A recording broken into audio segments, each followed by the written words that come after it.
नमस्कार प्रिय विद्यार्थियों, कैसे हैं आप सभी। स्वागत है शिवराज की पाठशाला में तहे दिल से। और इस वीडियो के अंदर आप क्लास 8 का जो नई एनसीईआरटी है उसको पूरा एकदम निचोड़, जो जितना दिया है उसका पूरा निचोड़ करने वाले हैं। अलग अलग वन बाई वीडियो मिलेंगी आपको। इसके लिए आपको इसी चैनल पर बने रहना है, सब्सक्राइब करना है। पहला चैप्टर है आपका प्रमेय संख्या। आज उसका तो गर्दा उड़ा देंगे। और ये क्लास जो बच्चे कहते हैं मुझे मैथ से डर लगता है, गणित समझ में नहीं आता है, सर क्या करें क्या नहीं करें, उनके लिए बेहतरीन वीडियो होने जा रही है। बस आप एकदम अच्छे से नोट करते चलिए जो पॉइंट लगा है, और उसको बस आप एक बार रिवाइज करना है आपको, और कुछ नहीं करना है। इसके बाद पर डे रिवीजन करना है, जो आपको दिया है उसका रिवीजन करो बस। तो चलिए स्टार्ट करते हैं। अपना पहला पार्ट दिया है परमीय अपरमीय संख्या वाला। उससे पहले आपके लिए एक छोटी सी शायरी है, तो देखो। सफर में धूप तो होगी जो चल सको तो चलो, सफर में धूप तो होगी जो चल सको तो चलो, सभी हैं भीड़ में तुम भी निकल सको तो चलो, सभी हैं भीड़ में तुम भी निकल सको तो चलो, किसी के वास्ते राहें कहाँ बदलती हैं, किसी के वास्ते राहें कहाँ बदल सकती हैं, तुम अपने आप को बदलो तो चलो। तो चल दिए हैं आपके भरोसे, ईश्वर के भरोसे। तो चलो स्टार्ट करते हैं। पहला चैप्टर का नाम है परमेय संख्या। परमेय संख्या को आज इस तरीके से समझेंगे कि जैसे आपने एक बार पढ़ ली ना, तो आप कभी भी जिंदगी में भूल नहीं पाओगे। कभी भी जिंदगी में भूल जाओ तो कह देना कि शिवराज सर ने कुछ नहीं पढ़ाया है आपको। तो देखो स्टार्ट करते हैं परमेय संख्या।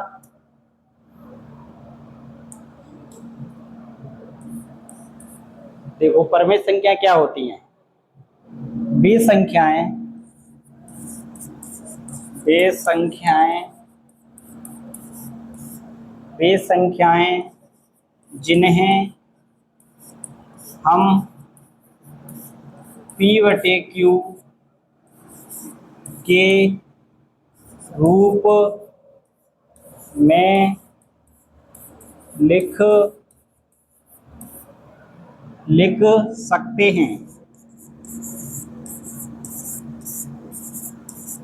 लिख सकते हैं, उन्हें परमेय संख्या कहते हैं। परमेय संख्या कहते हैं। परिभाषा लिख दी सर आपने, ये तो हमारी कुछ समझ में आया नहीं, कोई दिक्कत नहीं है, इसी को अच्छे से और समझेंगे। देखो परमेय संख्या, इनको अपन इंग्लिश में बोलते हैं रैशनल नंबर। क्या है सर ये? Rational number. रेशनल नंबर है जी, इनको समझेंगे बढ़िया डिटेल में। तो देखो परमेय संख्या जिन्हें अपन P/Q के रूप में लिख सकते हैं उन्हें परमेय संख्या कहते हैं। तो इसकी भी 3 कंडीशन होती हैं, उनको देखो आप। पहली कंडीशन क्या है? P/Q के रूप में लिखा होना चाहिए। दूसरी कंडीशन क्या है परमेय संख्या की? तो Q का मान 0 नहीं होना चाहिए। तीसरी कंडीशन क्या है? तीसरी कंडीशन ये है अपनी, दोनों पूर्णांक होने चाहिए। दोनों पूर्णांक होना चाहिए। पूर्णांक होना चाहिए। ये पूर्णांक क्या होते हैं सर, इसको भी बता दो अच्छे से। तो देखो पहले अपन पूर्णांक पे बात कर लें थोड़ी सी। ये अपनी एक संख्या रेखा है, नंबर लाइन है। यहाँ पर 0 होता है, इधर प्लस वाले नंबर चलते हैं अनंत तक, इधर माइनस वाले। इस तरीके से माइनस वाले नंबर चलेंगे इधर। अब क्या करें? जो होता है अपना धनात्मक पूर्णांक, और ये होता है अपना ऋणात्मक पूर्णांक,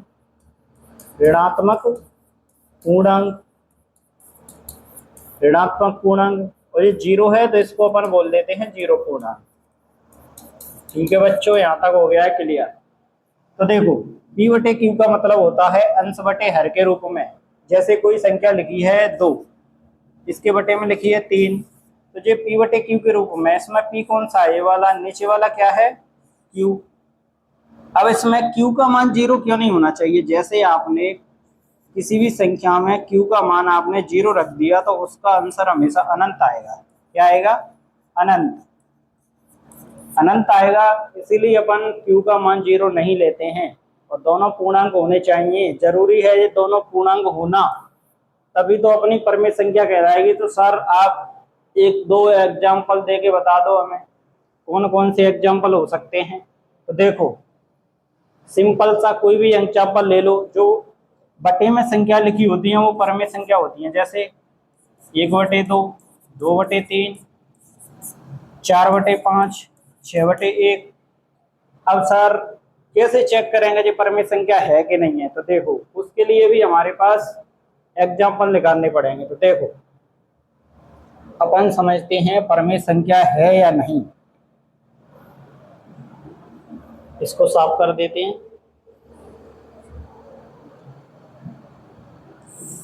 देखिए कैसे चेक करेंगे ये परमेय संख्या है कोई संख्या के नहीं है, तो उसके लिए देखिए एक है, इसको कैसे चेक करें, तो इसके नीचे मान लो आप एक मानने से कोई फर्क पड़ेगा, नहीं पड़ेगा, कोई फर्क पड़ेगा नहीं, बिल्कुल नहीं पड़ेगा।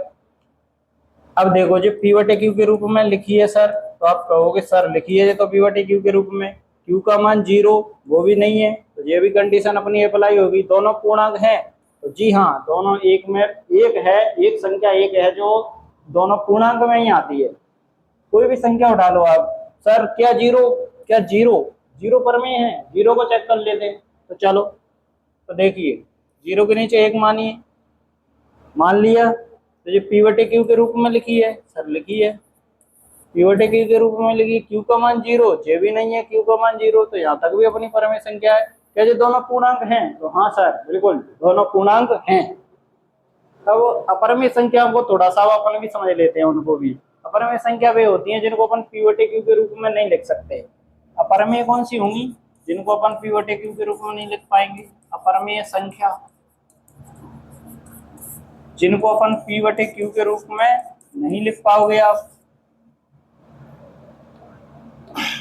तो देखिए इनको भी समझ लेते हैं थोड़ा, जैसे अपन ने जो रूट वाली संख्या है, रूट 2 है, तो ये अपरमेय संख्या हो जाएगी। ये क्यों अपरमेय संख्या होगी, क्योंकि देखो इसका जब आप मान निकालोगे तो 4.1 कुछ इस तरीके से, नहीं सॉरी क्या लिख दिया मैंने, 1.414 डॉट डॉट डॉट इतना कुछ करके निकलेगा। जब इसका मान इतना निकलेगा तो इसको अपन p बटे q के रूप में नहीं लिख पाएंगे। जैसे रूट 3 है, तो इसका मान कितना निकलेगा, तो 1.732 डॉट डॉट कुछ इस तरीके से इसका मान निकलता है। तो जो परफेक्ट स्क्वायर नहीं है, जो संख्या परफेक्ट स्क्वायर में नहीं आती हैं वो अपरमेय होती हैं। क्योंकि देखिए जब आपने रूट 3 को इस तरीके से माना, यहाँ पर लिख देते हैं रूट 3, इसके नीचे एक मान लिया सर, इससे p है सर, हाँ ये तो p है, ये वाला q है, तो ये तो p बटे q के रूप में लिखी है, तो ये तो परमेय संख्या हुई ना सर। तो नहीं, देखिए आप यहाँ पे आपको थोड़ा सा दिमाग लगाने की जरूरत है। वो क्या है, देख p बटे q के रूप में लिखी है सर, लिखी है, q का मान भी 0 नहीं है, तो रूट 3 पूर्णांक कहाँ है, तीनों कंडीशन अप्लाई होनी चाहिए, तो रूट 3 पूर्णांक कहाँ है, तो इसीलिए रूट 3 कैसी संख्या हो जाएगी, अपरमेय संख्या हो जाएगी बच्चों। ठीक है, परमेय अपरमेय का कॉन्सेप्ट दिमाग में बैठ गया होगा। देखिए कोई भी संख्या, जैसे अपन ने एक रूट 4 लिया, तो इसका तो रूट बाहर निकल आता है ना 4, क्योंकि 4 का जब आप वर्गमूल निकालोगे तो कितना निकलेगा 4, वो कितना निकलेगा 2, तो इसको तो नीचे एक मान के परमेय संख्या सिद्ध हो जाएगी ना। ठीक, तो आप इतना उम्मीद है कि इतना समझ चुके होंगे, परमेय अपरमेय में डिफरेंस करना सीख गए होंगे। तो चलिए आगे बढ़ते हैं, थोड़ा सा और समझ लेते हैं इस चैप्टर में कौन कौन से नियम हैं, उनको भी समझ लेते हैं सर। ठीक है, समझाइए। चलो देखो, पहला होता है अपना गुणात्मक तत्समक का नियम। गुणात्मक तत्समक का नियम, इसको भी समझ लेते हैं, ये कौन सा नियम है, कैसा नियम है। गुणात्मक तत्समक का नियम क्या कहता है, जब कोई संख्या ए और बी, उसका पलट के गुणा, मतलब ए को बाद में लिख दो, बी को पहले लिख दो, तो दोनों का गुणा करेंगे तो ए भी आएगा। कितना आएगा, ए बी। देखिए जैसे आपने यहाँ पे एक संख्या ली एक, यहाँ पे ली दो, ठीक है सर, ले ली, यहाँ पे दो ले ली, यहाँ पे फिर से एक ले ली, क्योंकि पलट के गुणा करना है आगे पीछे करके।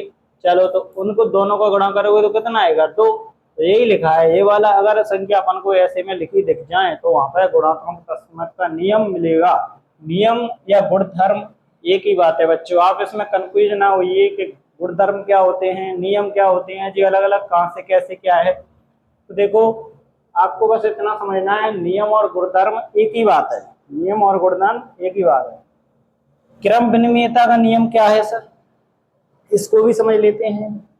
एग्जाम्पल एक ही ले लो, ज्यादा आपको जरूरत नहीं है। कोई संख्या एक ले ली, यहाँ पे दो ले ली, यहाँ पे फिर से देखो, पहले ए बी लिखा है, चाहे ए बी लिखा हो, चाहे इसको ऐसा भी लिख सकते हो आप, चाहे कोई दिक्कत नहीं है, ए बी लिख दो, या फिर बी गुणा ए बी लिख दो तो भी कोई दिक्कत नहीं है। अगर ऐसा लिखा है एक गुणा दो लिखा है, तो इन दोनों का मान हमेशा कैसा आएगा, बराबर आएगा। इसका मतलब यही है, इन दोनों का मान कैसा आएगा, हमेशा बराबर आएगा। अब बच्चों इसको समझ लेते हैं थोड़ा सा ध्यान से। गुणात्मक प्रतिलोम का नियम, गुणात्मक प्रतिलोम का नियम ये क्या कहता है, जैसे आपने कोई संख्या ली दो, इसका उल्टा कैसे करोगे, तो देखो उल्टा करने के लिए आप इसके नीचे एक मान लो, इनको पलट के लिख दो, ये उल्टा हो गया। तो इनका गुणा करिए पलट के, एक बटे दो, इसका मान हमेशा एक आएगा, एक ही आएगा, क्योंकि दो से दो कट जाएगी। तो यहाँ पे इसको कर सकते हो गुणात्मक प्रतिलोम का नियम। कैसा नियम हो जाएगा, गुणात्मक प्रतिलोम का नियम। अब एक और नियम है, वो सहचारता का नियम है, वो समझना है अपन को अच्छे तरीके से। उसको कैसे समझोगे, देखो कोई संख्या लिखी है आपको, एक गुणा दो गुणा तीन बराबर लगा है एक गुणा दो गुणा तीन, ठीक है बच्चों। यहाँ पे हमारा ब्रैकेट लगा हुआ है, इधर यहाँ पे ब्रैकेट लगा हुआ है। अगर ऐसा रूप आपको दिख जाए लिखा हुआ, तो हमेशा समझ जाना कि वो सहचारता के नियम के अनुसार ही होने वाला है क्वेश्चन। तो स्टार्ट करते हैं प्रश्नावली 1.1, ठीक है बच्चों। तो चलो 1.1 है, पहला क्वेश्चन दिख रहा है आपको, उसको देखते हैं पहले। पहला क्वेश्चन कहाँ है, ये रहा। जो क्वेश्चन दिया है -4/5 इंटू 1 बराबर 1 गुणा -4/5 बराबर गुणा करोगे तो -4/5 आएगा। तो जो दिया है उसको लिख लीजिए आप, दिया है क्या दिया है सर, उसको लिख लीजिए। -4/5 इंटू में 1 है बराबर 1 इंटू -4/5 है, बराबर में कितना है, -4/5 है। तो अपना ये कौन सा वाला नियम दिख रहा है, देखो आप, ये है, ये बी है, इन्हीं को पलट के लिख दिया है बी और ए, और इन दोनों का गुणा लिख दिए यहाँ पे ए बी। जब एक का -4 करोगे तो 4/5 की 5 की कितनी आएगी, 5 आएगी। जब 5 की 5 आ रही है तो ये कौन सा नियम हो जाएगा, गुणात्मक तत्समक का नियम, अभी पढ़ा है हमने। तो देखो बच्चों यहाँ पे लिख दोगे, यह एक गुणात्मक तत्समक है, या एक गुणात्मक तत्समक का नियम है, ऐसे भी लिख दो। क्योंकि यहाँ पे अपन को देखो गुणन के अंतर्गत उपयोग किए जाने वाले गुण धर्मों के नाम बताने हैं, गुण धर्मों के नाम बताने, बस और कुछ नहीं करना है अपन को इन प्रश्नों में। तो देखिए अब दूसरा प्रश्न देखते हैं, इसको थोड़ा सा मैं साइड कर दूं, चलो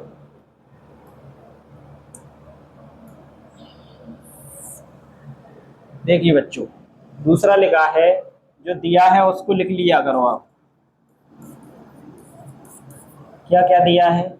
-13/17 इंटू -2/7 बराबर -2/7 इंटू -13/7। कैसा क्वेश्चन है ये? क्या क्वेश्चन है ये सर? तो इसमें अपन यहाँ पे देखेंगे, थोड़ा सा दिमाग लगाएंगे तो अपन ने एक ऐसा क्वेश्चन पढ़ा है यहाँ पे। देखिए, ये ए है, कितना है सर? ए है, ए बी है। इसको करिए आप, ए वाला बी है, ए वाला ए है। इन दोनों का आपस में गुणा करोगे तो हमेशा आंसर कितना आएगा? बराबर। इन दोनों का गुणा करोगे, आंसर कितना आएगा? हमेशा बराबर। तो देख लीजिए, इनका इनका गुणा कर दीजिए, इनका इनका कर दीजिए। तो गुणा में अगर माइनस लगी हो तो वो प्लस हो जाएगी। तो 13 दूनी 26, 13 दूनी 26, 17 सत्ते 119, 119 यहाँ पे गुणा कर दीजिए आप। 13 दूनी 26, 17 सत्ते 119, 119 दोनों का मान बराबर है। तो ये कौन सा नियम है बच्चों? क्रम विनिमयता का नियम है। कौन सा है? क्रम विनिमयता का नियम। तो यहाँ पे लिख देते हैं, यह एक क्रम विनिमयता का नियम है। क्रम विनिमयता का नियम है। समझ चुके होंगे बच्चे आप इसको। इसको थोड़ा सा छोटा सा करके साइड में लगा दें, जिससे अपना अगला प्रश्न अच्छे से सॉल्व हो जाए। देखिए, अब इसको करेंगे अपन। जी कितना लिखा है उसको देखिए आप। तो ये लिखा है, देखिए, -19/29। जब पलट के लिख दिया बराबर 1 आएगा। तो देखो, ये क्या है? अपने पास दिया है। तो हमने क्या नियम पढ़ा है? जब कोई संख्या ए हो, उसका पलट के गुणा कर दिया गया हो, तो उसका हमेशा आंसर कितना आएगा? 1। उसका आंसर कितना आएगा? 1। तो ये कौन सा नियम है? ये गुणात्मक प्रतिलोम है। कौन सा है? गुणात्मक प्रतिलोम। गुण धर्म कह लो चाहे, तो आप नियम बोल लो। तो यहाँ लिख दोगे, यह गुणात्मक प्रतिलोम है। प्रतिलोम है। और प्रतिलोम का मतलब होता है, यहाँ पर थोड़ा सा मैं बता दूं आपको, प्रतिलोम का मतलब होता है उल्टा। तो देखिए आप, उल्टा करके यहाँ पे गुणा किया गया है। जब आप इसको काटोगे आपस में संख्याएं, तो हमेशा आंसर कितना आएगा? 1 ही तो आएगा। ज्यादा इसमें घबराने की बात है नहीं। आपको तीनों क्वेश्चन अच्छे से समझने हैं। और क्या करना है, इनका अच्छे से आप लिख लो या फिर स्क्रीनशॉट ले लीजिए आप।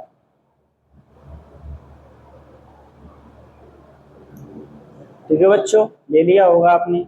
चलो आगे बढ़ते हैं। ये पहला क्वेश्चन अपना खत्म हो चुका है, दूसरे की तरफ बढ़ते हैं आगे।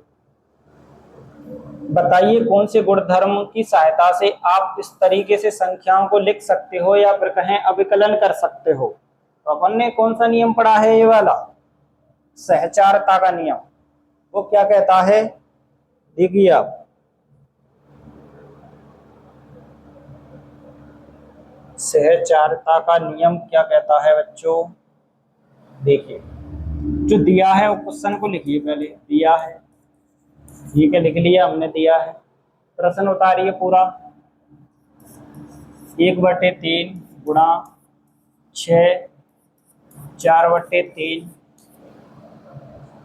को, ये लिखा है को का मतलब हो जाएगा इसमें बराबर 1/3 इंटू 6 ब्रैकेट बंद आपका हो जाएगा, यहाँ पे लिख दोगे इंटू में 4/3। तो देखिए, ये वाला क्वेश्चन अपन ने पढ़ा था, A into B into C। यहाँ पर देख लीजिए, ए इंटू बी इंटू सी। तो यहाँ पे कोष्टक लगा था अपना, और इधर में कहाँ पे लगा था, यहाँ पे लगा था। जब ये दोनों अपने इस तरीके से ब्रैकेट में लिखी हों संख्याएं, तो वो कौन सा नियम होता है बच्चों, सहचारिता का नियम होता है। इसको आपको याद रखना है अच्छे तरीके से। तो देखो यहाँ पे लिख देंगे, क्योंकि नाम बताना है, सॉल्व करना ही नहीं है अपन को। देखो बच्चों, यह एक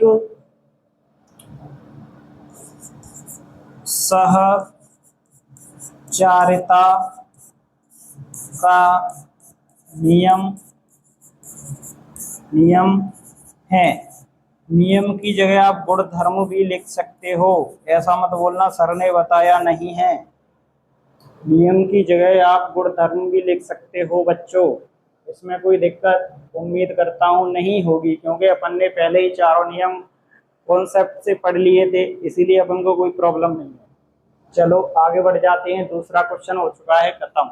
इसको आप स्क्रीनशॉट लेना चाहो तो स्क्रीनशॉट ले सकते हो।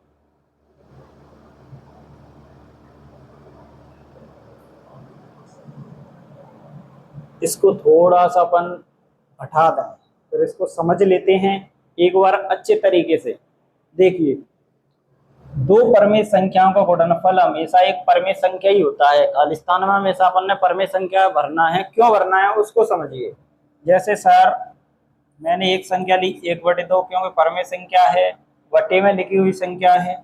यहाँ पे ली 3/4, ये भी परमेय संख्या है, दोनों का गुणा करिए 3/8 कितना आएगा, 3/8।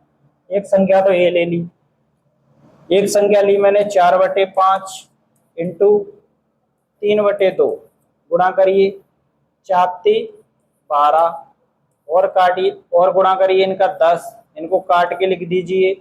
आप लिखोगे 2 से काट लो तो 2×6=12 और 2×5=10।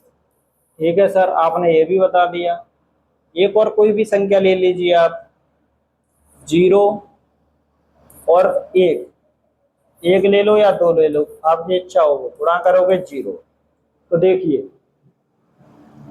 जब आप दो परमेय संख्याओं का गुणा करोगे तो हमेशा एक परमेय संख्या मिलेगी अपन को। कैसी संख्या मिलेगी बच्चों, परमेय संख्या। क्योंकि देखो हमने यहाँ पे गुणा करके देखा है, परमेय संख्या है, परमेय संख्या है, और 0 भी क्या है, एक परमेय संख्या है। ये अपन आगे सिद्ध कर चुके हैं पहले ही वीडियो में।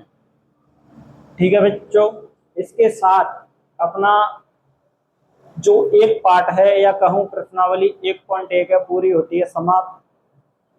आप सभी से निवेदन है कि चैनल को सब्सक्राइब करिए, नया चैनल है, पूरा सिलेबस मिलेगा यहाँ पे, और इम्पोर्टेंट क्वेश्चन भी मिलेंगे। साथ ही साथ मैथ का डर होगा वो पूरा समाप्त हो जाएगा। डर मैथ में तो आपका लगेगा ही नहीं बिल्कुल भी। आप ये कहोगे सर क्या मजा आ गया, एकदम निंजा ट्रिक से पढ़ा रहे हो आप। ठीक है बच्चों, मिलते हैं नेक्स्ट वीडियो में 2 पार्ट के साथ।